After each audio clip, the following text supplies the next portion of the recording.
So hello everyone, welcome to all to MS study guru. आज हमारे साथ है ये कैंडिडेट्स, इनका नेट जेआरएफ इकोनॉमिक्स में क्लियर हुआ है।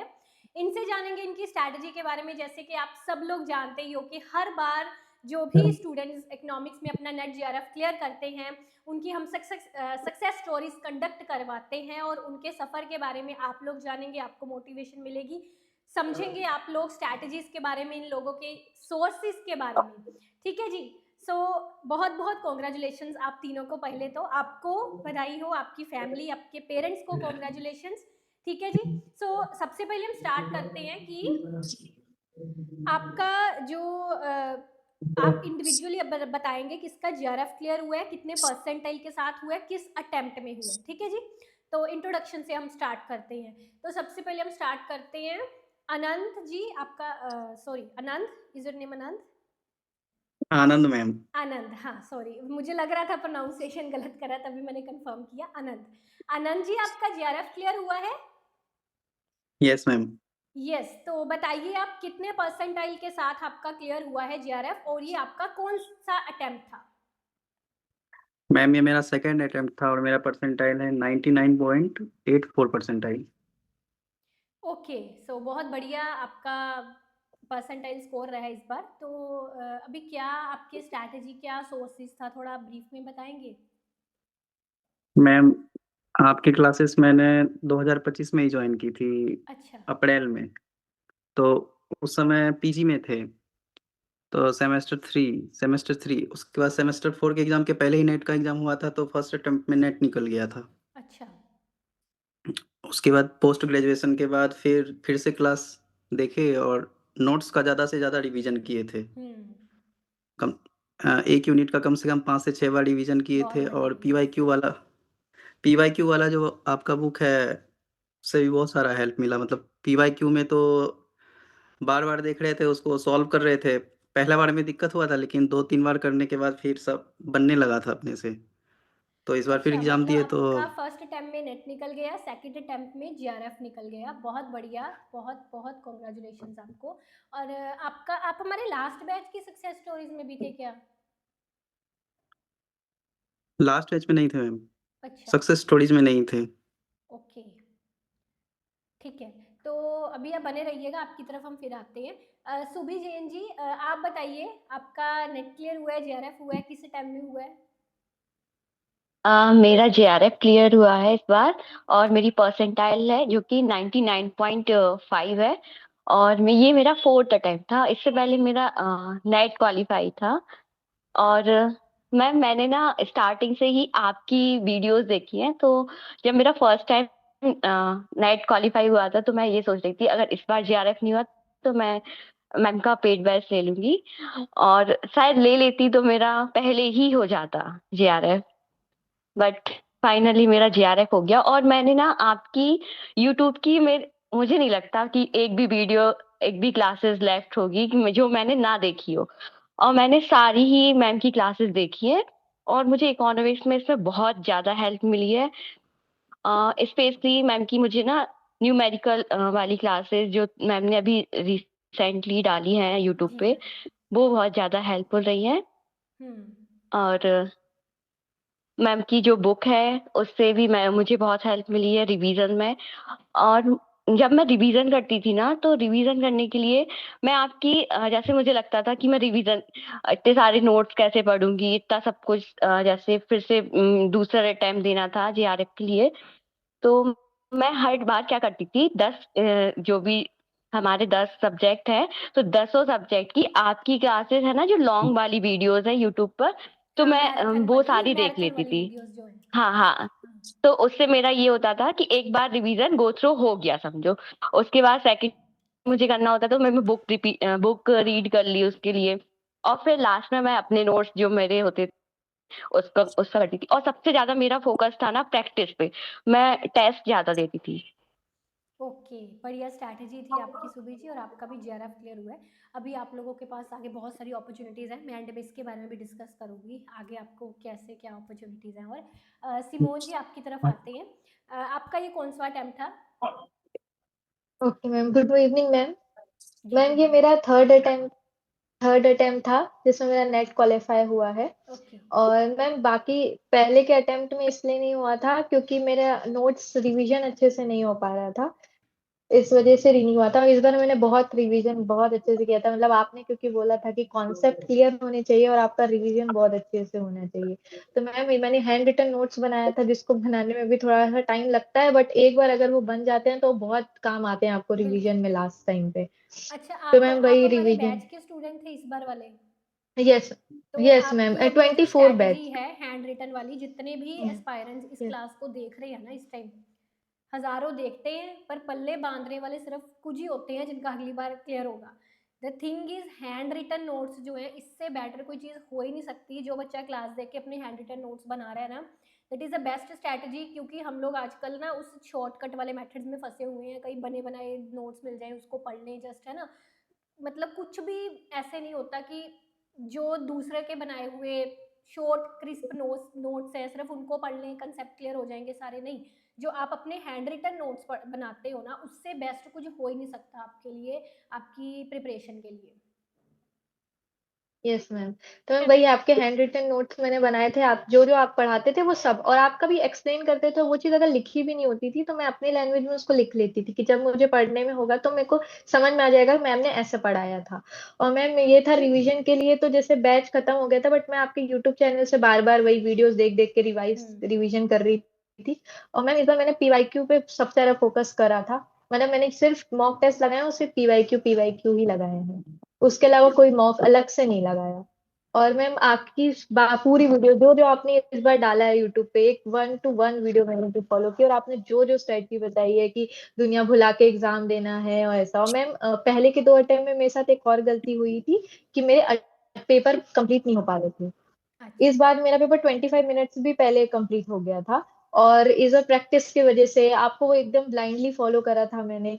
मैम जेआरएफ भी हो सकता था बट कुछ थोड़ा बहुत मिस्टेक रह गई है, तो जून में I will clear but that JRF your also. Marks are very good because I think you belong yes to ma'am. General category, right? Yes yes हाँ, मैम, तो यस वो मैम, आई स्कोर थोड़ा कैटेगरी 214 का भी marks. रह जाता है उसके कारण, क्योंकि जनरल कैटेगरी में थोड़ा यस मैम। ज़्यादा करना पड़ता है, otherwise your score was good. Yes. जी। Yes ma'am. हम दोबारा से आनंद जी आपकी तरफ आते हैं। तो आप अपना थोड़ा टाइम टेबल बताएंगे, बिकॉज आपका जीआरएफ क्लियर हुआ है एंड बहुत अच्छे रैंक और परसेंटाइल से क्लियर हुआ है। अपना टाइम टेबल क्या, कितने घंटे दिन में आप पढ़ा करते थे, है ना, और क्या शेड्यूल रहा, आपने मास्टर्स के साथ तैयारी कैसे करी, ये सब चीज़ों के बारे में थोड़ा एस्पायरेंट्स को बताइए। जी मैम। तो सबसे पहले मैम हम पेपर 2 ही पढ़ते थे, सुबह उठ के 8 बजे से बैठ जाते थे और 2 बजे तक पेपर 2 पढ़ते थे। उसके बाद शाम में पेपर 1 पढ़े, 4-5 यूनिट ही पढ़ते थे एक बार में, मतलब 1-1 घंटा करके पढ़ते थे। और फिर रात में अपना पोस्ट ग्रेजुएशन का जो हुआ क्लासेस का नोट्स बनाए और एग्ज़ाम का प्रिपरेशन किए, तो उस बार मेरा ऐसे ही नेट हुआ था। और बहुत जब एग्ज़ाम अच्छा, नज़दीक आ जाता है बढ़िया टाइम देते थे आप स्टडी को। और जब एग्ज़ाम नज़दीक आ गया था तो थोड़ा रात में भी प्रैक्टिस करते थे आपके ही पीवाईक्यू वाले बुक से। अच्छा, तो प्रीवियस उससे ईयर रात की में ही बुक्स, हाँ। हाँ, तो उससे रात में ही प्रैक्टिस करते थे। और इस बार जो है सिर्फ़ पेपर 1 और पेपर 2 ही पढ़ना था, पोस्ट ग्रेजुएशन तो हो ही गया था। तो इस बार ज़्यादा पढ़ाई रात में ही किए थे और दिन में नहीं करते थे, रात में ही पढ़ते थे। आपने कोई लेक्चर्स वगैरह भी हमारे लिए थे, कोई सब्सक्रिप्शन वगैरह, की यूट्यूब वीडियोस ही देखा करते थे आप, या नहीं, नहीं ma'am, self study? Paid batch में थे हम, पेड अच्छा, बैच में थे। आप इस बार दिसंबर वाले बैच में थे हमारे? हाँ, हाँ, हाँ। जी। अच्छा अच्छा, फिर तो बढ़िया। आपने सारी क्लासेस देखी थी हमारे बैच की, माइक्रो से लेके हाँ, इंडियन हाँ। इकोनॉमी तक? लास्ट में मैम मैथ वाला भी देखे थे, दंगल जो चल रहा था मैथ वाला, वो तो एग्ज़ाम से अच्छा, पहले ही देख के गए थे। ठीक है, बढ़िया। आपने देखिए जितने भी अब एस्पायरेंट्स, देखिए आपको ना हर एक, जितने भी यहाँ पे लर्नर्स का क्लियर हुआ ना एग्जाम, हर किसी से कोई ना कोई सीख मिल रही है। अब देखिए यहाँ पे आनंदा जी ने अपना कितना टाइम अच्छा बताया, कि इतना टाइम वो स्टडी को देते थे और रात को भी पढ़ते थे। अब मैं देखती हूँ कई ना हमारे पास जैसे आते हैं सेल्स टीम कॉन्टैक्ट वगैरह, बच्चे बोलते हैं, कहते हैं हमारे पास ना टाइम नहीं है, हम टाइम नहीं दे सकते, कोई शॉर्टकट बता दो कि कुछ 1 घंटे में इतना सा पढ़े और हमारा एग्जाम क्लियर हो जाए। अगर आपको एग्जाम भी क्लियर करना है और साथ में शॉर्टकट भी, दोनों चीजें थोड़ी ना एक साथ होंगी, फिर या तो एग्जाम भूल जाओगे टाइम नहीं दे सकते तो। टाइम देना बहुत इंपॉर्टेंट है, किसी भी एग्जाम को क्लियर करना है। रात को, सुबह जॉब करते हो रात को टाइम दो, कोई सुबह काम है तो रात को टाइम दो, जैसे भी करो, बट टाइम देना बहुत इंपॉर्टेंट है। किसी भी एग्जाम को आपको क्लियर करना है तो शॉर्टकट्स नहीं होते कोई भी, ठीक है ना? तो बहुत बढ़िया। अच्छा सुबी जैन जी आप बताइए अपना थोड़ा टाइम शेड्यूल, आपका भी जेआरएफ हुआ है, रिसोर्सेज के बारे में अपने और टाइम यस शेड्यूल के बारे में जी। मैंने ना टाइम की 4 AM से स्टार्ट किया, मतलब पढ़ाई। जैसे मैं इससे पहले मैं क्या करती थी ना, नेट जब तक मेरा हुआ था 2-3 बार जो, तो मैं दिन में पढ़ती थी। बट इस बार मैंने थोड़ा-सा अलग किया, मैंने सुबह से पढ़ाई की है 4 बजे से 8 बजे तक। अच्छा वो और अर्ली क्योंकि मॉर्निंग वाला स्लॉट, मैं जब एकदम नेचर फ्रेश होता हाँ, है सारा सिस्टम। हाँ। और क्या बोल उसके साथ ही क्या हुआ ना कि मैं जॉब करती थी। तो जॉब करती थी तो मुझे दिन में टाइम नहीं होता था, इसलिए मैं सुबह से उठ के 4 टू 8 बजे 8 इतना टाइम मेरे पास होता था, तो वही टाइम मैंने दिया है। और इवनिंग में फिर मैं प्रैक्टिस करती थी, और नाइट में भी। तो बस ऐसे ही। और सोर्स के लिए मैंने आपकी बुक और यूट्यूब से ही पढ़ा है। ठीक है। सुबीर जैन जी सभी यहाँ पे लर्नर्स के लिए अब देखिए सुनिए, जॉब के साथ भी इन्होंने अपना जेआरएफ निकाला है। बाजी जो बच्चे बनाते हैं ना, ध्यान से सुन लो पूरे लेक्चर को, 2-3 बार सुन लेना इन सबकी स्टोरीज को। ये जॉब के साथ भी क्लियर हो सकता है, जो मर्जी कर लो, मास्टर्स के साथ भी क्लियर हो सकता है। ठीक है, तो बहाने बनाना छोड़िए और अपने एग्जाम्स को क्लियर करिए। सो सिमोन दुबे जी आप बताइए। मैम मुझे एक और बताना था कि मेरा आपके लेक्चर से मैंने जब लिया था तो मेरा गेट भी क्लियर हुआ है 2025 वाला, अच्छा 1185 रैंक से। बहुत अ, बढ़िया। और यस मैम, और मैम मैं भी पहले नाइट पर्सन थी, बट गेट के बाद से ही मैंने ट्राई किया कि मैं मॉर्निंग में पढ़ना चालू करूं। तो मैम उससे बहुत इफेक्टिव हुआ, मेरे को रिवीजन में बहुत ज्यादा फर्क पड़ा कि मेरे को बहुत अच्छे से कॉन्सेप्ट क्लियर होने लग गए, मुझे और आपने अच्छे से क्लियर, गेट जिससे वाला मुझे हमारा ऐसा बैच लिया था कि नेट वाले बैच से ही नहीं, ही लिया था मैं सब? मैम मैम नेट वाला लिया था, नेट अच्छा से गेट क्लियर हुआ था। ठीक है, हाँ उसी से गेट में गेट, हेल्प मिली आपको, बहुत बढ़िया, ये तो हाँ अच्छा चीज़ यस है। मैम, यस ठीक है यस मैम, उस टाइम भी मैम नेट क्लियर नहीं हुआ था बट गेट क्लियर हो गया था। ओके। और अब सेकेंड अटेम्प्ट में कल फिर गेट का एग्जाम है। अच्छा ठीक है। तो हाँ यस मैम, और मैम स्ट्रेटजी का सिर्फ यही है कि मैंने ऐसा बहुत सारे निमोनिक्स बना के बहुत याद करा है, चाहे वो कोई थ्योरीज रिलेटेड ही हो, चाहे वो कुछ भी हो। तो मैंने ऐसा बहुत मतलब निमोनिक्स बना, जैसे कार्डिनल है तो कार्डिनल को ना मैंने ऐसे काउंटिंग की यूटिलिटी काउंट होती है उसमें, हम्म ऐसे टाइप के छोटे छोटे। और जैसे नोबेल प्राइज विनर्स हैं तो हम्म उसमें भी छोटे छोटे निमोनिक्स बना आप के पूरी दिखाइए, स्टोरी कोई वाइज। कोई तो है मुझे अभी आपके पास? You can give example, any हाँ निमोनिक दिखा यस, सकते हैं आप? हाँ यस मैम, और मैम वो मतलब आपको बता सकती है ऐसे लिख के है कि जैसे जैन टिन बर्गर टिन मतलब अपना चालू होता है, तो मैंने ऐसा बनाया था कि जैसे फ्रिश वो है, फ्रिश है फर्स्ट, तो ऐसे कि जैन ने फिश को टिन में रखा, टिन को रखा था, फिर वो जैसे सैमुअल्सन पॉल सैमुअल्सन को दिखाने गया, फिर हिक्स और कीनीथ वहां पे खड़े थे, एंड देन वहां पे ऐसे ऐसे करके मैम पूरा बनाया था बहुत मैंने बढ़िया। पूरी स्टोरी। कि ऐसे निमोनिक से पूरी स्टोरी थी कि वो लोग फिर लुइस के पास जाते हैं और उनको बोलते हैं फ्राइड मछली, मतलब फ्रीडमैन खिलाने के लिए जाते हैं, तभी वहां पे मतलब टॉबिन आ जाता है, ऐसे करके पूरी निमोनिक्स बनाया था मैंने। बहुत बढ़िया, तो ये तो पूरी वो मैं इंटरेस्टिंग। आपको उसका शेयर कर दूंगी वो। करिएगा, मैं हाँ मैं आपको अभी शेयर कर दूंगी अपने उसका आगे पूरा बैच वो में इसी ऐसे। तरह के निमोनिक्स से चीजें जो भूलने वाली होती है ना, ये कराया करूंगी फिर। बहुत यस बढ़िया, ये तो यस चीजें मैम, याद ऐसे ही रखने पूरा का निमोनिक। तरीका। यस मैम, मैं उसको बनाया ना, आपको ये फोटो आप भेजूंगी। एआई वगैरह से बनाया आपने कि खुद से, मतलब ऐसे ही? नहीं, खुद खुद से ही से। बनाया मैम, खुद से ही बनाया। खुद से यस बनाया, मैम। याद भी रहेगा आपको वो बिल्कुल। हाँ मैम, मैंने अभी पूरी जितनी पढ़ाई हमेशा करी है ना, सब निमोनिक से ही करी है। मैं स्टोरी फॉर्म में ज्यादा पढ़ना प्रेफर करती हूँ, वो ज्यादा जल्दी दिमाग में जाता है। ओके ठीक है, बढ़िया। ओके आगे अनंत ओके। जी आप बताइए, अभी आपका जैसे जेआरएफ हुआ है तो आगे का आपका क्या प्लान है? कुछ पीएचडी के लिए कुछ जाना है आपको आगे? जी मैम, पीएचडी के लिए। तो कुछ यूनिवर्सिटीज वगैरह आपने सिलेक्ट कर रखी हैं अभी? नहीं मैम, हमको इस अभी तक नहीं किए हैं, हमको पता नहीं था कि इस बार मेरा जेआरएफ हो जाएगा, अच्छा क्योंकि हम इस बार थोड़ा डिस्टर्ब हो गए थे 2-3 मंथ्स के लिए। तो लास्ट का नवंबर दिसंबर पढ़ के ही मेरा जेआरएफ हुआ है, तो हमको लगा नहीं था कि मेरा जेआरएफ हो जाएगा। इस बहुत बार भी लगा बढ़िया। था कि नेट ही होगा सिर्फ। नहीं आपने डेडिकेशन से अच्छा टाइम दिया, सारे लेक्चर्स भी सुने, सब चीज़ें करी, तो बिल्कुल, वो चीज़ हो गई आपका ड्रीम पूरा। तो अभी आपका जैसे जेआरएफ हुआ ना, so you can apply for DU, JNU universities के लिए आप अप्लाई कर सकते हैं। और जैसे ही हम भी टाइम टू टाइम यूट्यूब पर अपडेट्स डालते रहते हैं, कोई पीएचडी रिलेटेड वगैरह हो जो भी है ना, तो आप अप्लाई कर सकते हैं। और अभी से ना आपका जिनका भी जेआरएफ हुआ, अभी से इस सेशन के बाद से ही अपना रिसर्च प्रपोजल बनाना शुरू कर दीजिए। और आगे आपकी पीएचडी एडमिशन में वही काम आएगा, इंटरव्यू वगैरह में सब जगह। तो अभी से आपको वो बनाना शुरू कर देना है, ठीक है? जी मैम। जी सुबी जी, आपका आगे का भी क्या प्लान है? मैम मैंने मेरी 24 में ही पीजी हो गई थी और मेरा नेट भी क्वालिफाई हो गया था, तो मैंने ना जस्ट ले लिया था पीएचडी में एडमिशन बुंदेलखंड यूनिवर्सिटी झांसी से। मैंने सोचा था मैं जेआरएफ क्वालिफाई कर ही लूंगी, तो मैंने जस्ट एडमिशन इसलिए ले लिया था। अच्छा, चलो ठीक है, यू कैन प्रोसीड। तो अभी आप तीनों कुछ भी हमारे लर्नर्स के लिए, इकोनॉमिक्स के जितने भी एस्पायरेंट्स हैं या जो आगे इकोनॉमिक्स की तैयारी कर रहे हैं नेट जेआरएफ की, उनके लिए कुछ भी आप तीनों में से कोई भी कहना चाहेगा, है ना? तो आप please you can say.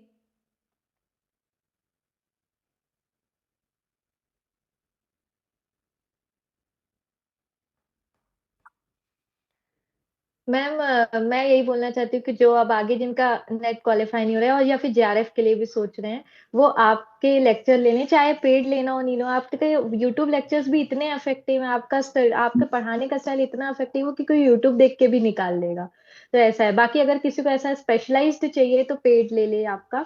But ma'am आप सच में बहुत अच्छा पढ़ाते हो, आपका जो पढ़ाने का स्टाइल ही सबसे अच्छा है। आप इतने डिफिकल्ट टॉपिक को इतने इजिली पढ़ा देते हो, चाहे वो न्यूमेरिकल हो, चाहे वो इंटीग्रेशन डिफरेंशिएशन। मैं मैथ्स बैकग्राउंड से नहीं हूँ, मुझे कभी इंटीग्रेशन डिफरेंशिएशन मैंने पढ़ा नहीं, बट अब तो ऐसा हो गया है कि जैसे आप बोलते थे ना कि आप बस हाथ चलाओ और आ जाएगा, वैसे आने लगा है मुझे बस इंटीग्रेशन। तो वही है कि आगे जो भी एस्पिरेंट है, वो ये जो वीडियो देख रहे हैं, वो मैम का बैच ले और पक्का उनका नेट है जेआरएफ पक्का होगा। बस यही बोलना चाहूंगी।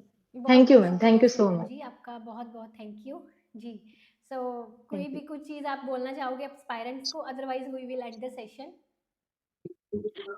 मैम मैं भी बोलना चाहूंगी, जो भी ये देख रहा है वीडियो, जो भी ये सुन रहे हैं, मैं उनको यही बोलूंगी कि जिसका नेट हो चुका है और जेआरएफ के लिए प्रिपेयर कर रहे हैं, तो हाँ आपका जेआरएफ हो जाएगा। बस आपको ना क्या करना है, मैम की जो भी लेक्चर है, जैसे कि सबसे ज्यादा प्रॉब्लम आजकल आ रही है बच्चों को, एस्पिरेंट्स को, कि न्यूमेरिकल सेशन, क्योंकि सबसे ज्यादा ना अब यूजीसी वाले नेट वाले वही कर रहे हैं, इकोनोमेट्रिक का पोर्शन ना ज्यादा दे रहे हैं।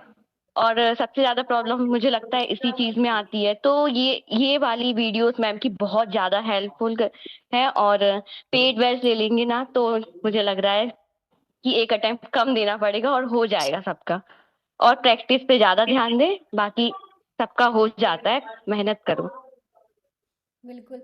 अच्छा, जब मैंने ये न्यूमेरिकल का दंगल शुरू किया था, सीरीज़ शुरू किया था, तो उस सीरीज़ की स्टार्टिंग में मैंने बोला था, जब उसका पहला पार्ट लिया था, कि आप सब लोग ये सीरीज़ देखो, एंड तक देखना। और इसमें से बड़े लर्नर्स होंगे जो बाद में सक्सेस स्टोरीज़ में आके बोलेंगे कि मैम ये न्यूमेरिकल का दंगल वाली सीरीज़ ने हमारा बहुत हेल्प किया। और वो देखो बात सच हो गई है, देख लेना चाहिए, वो सेशन देखोगे ना जाके, वहाँ पे मैंने बोला था ऐसा। और वो चीज़ अभी सच हो रही है, अभी आगे और सक्सेस स्टोरीज आएंगी, उनमें भी बच्चे बोलेंगे। तो मतलब एक एजुकेटर की मेहनत जो होती है ना, वो सफल हो जाती है जब आप लोगों को फ़ायदा मिल जाता है। बिकॉज हमारा मोटिव तो यही है कि भाई हमारे क्लासेस से ज़्यादा बच्चे क्लियर हो। तो वो चीज़। आनंद जी, आप बोलना चाहेंगे कुछ? यस मैम, बोलेंगे। यही बोलना चाहते हैं मैम कि रेगुलर क्लासेस आपका करना चाहिए, और नोट्स का ज़्यादा से ज़्यादा रिवीजन करना चाहिए। और प्रैक्टिस तो जितना हो सके उतना कम है। प्रैक्टिस करने से क्या होता है ना, कॉन्फिडेंस आ जाता है क्वेश्चन को सॉल्व करने का। तो इसलिए प्रैक्टिस भी ज़्यादा करना चाहिए। और और आनंद आपका जी की तरह लेक्चर्स को टाइम भी देना स्टडी को, पूरा अपना शॉर्टकट नहीं ढूंढने। जी, तो मिलते हैं नेक्स्ट सेशन में। बहुत अच्छा लगा आप सबसे बातचीत करके। थैंक यू आप सबका, आप लोग यहाँ पे आए और लर्नर्स को गाइड किया। और सो बेस्ट ऑफ लक, आप सबको शुभकामनाएं आगे आने वाले फ्यूचर के लिए। उम्मीद करते हैं कि आपके ड्रीम्स पूरे हों, जो भी आपके ड्रीम एग्जाम्स हैं, ड्रीम जॉब्स हैं, उनको आप हासिल करें और बहुत तरक्की करें। Best of luck. Thank you ma'am. Thank you ma'am. Thank you ma'am. और एक जो एजुकेटर और टीचर जब दिल से दुआ करता है ना अपने लर्नर के लिए, तो वो ज़रूर सच होती है। Yes ma'am, thank yes you ma'am. Ji